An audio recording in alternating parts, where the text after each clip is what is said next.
এখানে যে দুর্ঘটনা ঘটেছে এটা বৃষ্টি ছিল, রাস্তা পিছলা ছিল, এটা গাড়ি বেপরোয়া আসি গাড়িটা মাইরে দেওয়ার পরে গাড়িটা এই দুর্ঘটনা ঘটে কবিত হয়। এখানে কোনো জনতা কোনো যাত্রী কাউ ক্ষয়ক্ষতি হয়নি এবং এখন গাড়ি উঠানোর পর দেখতেছি যে অল ক্লিয়ার, এর মধ্যে কোনো সমস্যা নেই।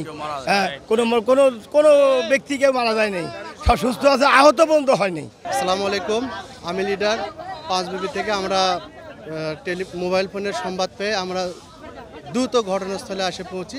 সেখানে এসে দেখি একটি জয়পুরহাটগামী বাস রাস্তার পূর্ব পাশে পুকুরে বাসটা অর্ধেক পানিতে ডুবে যায়।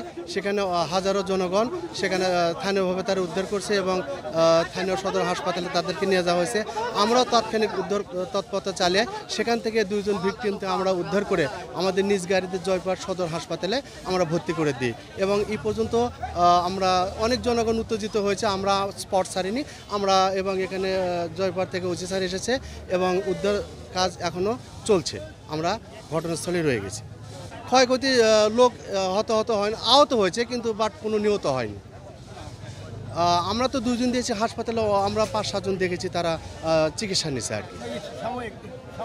আমরা বাংলাদেশ রেড ক্রিসেন্ট সোসাইটির ভলেন্টিয়ার। আমরা হচ্ছে ঘটনাস্থলে ঘটনা শোনা মাত্র আমরা এখানে প্রবেশ করি। প্রবেশ করার পরে আমরা দেখি যে ফায়ার সার্ভিস এবং আম জনগণ সবাই হচ্ছে গাড়িটাকে সাহায্য করতেছে ওঠানোর জন্য। আর মোটামুটি অনেক লোকজন আহত হয়েছে এই জায়গায়।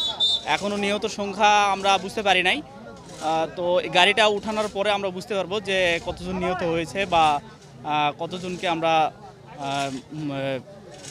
নিহত প্রমাণ করতে পারবো। তো বাসটি হচ্ছে হিলি থেকে জয়পুরহাট জয়পুরহাট বাস স্ট্যান্ড যাচ্ছিল।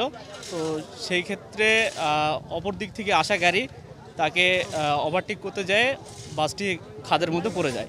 আজকে সকাল 11টার সময় হিলি থেকে জয়পুরহাটগামী একটি যাত্রীবাহী বাস পুরানোপোল এলাকার শিমুলতলি বাজারের সামনে পৌঁছালে বাসটি নিয়ন্ত্রণ হারিয়ে পাশের একটি খাদে পড়ে যায়, পুকুরে পড়ে যায়। এই অবস্থায় ওইখান থেকে তাৎক্ষণিকভাবে ফায়ার সার্ভিস এবং পুলিশের উপস্থিতিতে আহত 9 জনকে চিকিৎসার জন্য দ্রুত জয়পুরহাট সদর হাসপাতালে প্রেরণ করা হয়। তাদের অবস্থা এখন মোটামুটি ভালো।